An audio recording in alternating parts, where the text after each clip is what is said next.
கண்ணா ஏ எழுதுவது எப்படி? ஏ எழுத தெரியாதாங்க டீச்சர் எங்களுக்கு, நாங்கள் நல்லா எழுதுவோம் டீச்சர் சொல்லுவேன். கரெக்ட் தானே?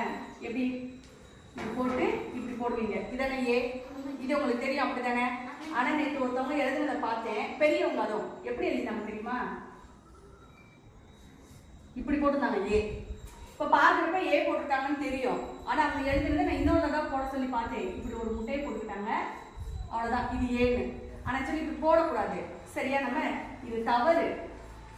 ரொம்ப வித்தியாசமா இருந்துச்சு இது எழுதுறப்ப. ஆனால் பார்க்குறப்ப ஏமா தானே இருக்கு. நம்ம எப்பயுமே எழுத்துக்கள் எழுதுறப்ப இங்கிருந்து தான் ஆரம்பிச்சு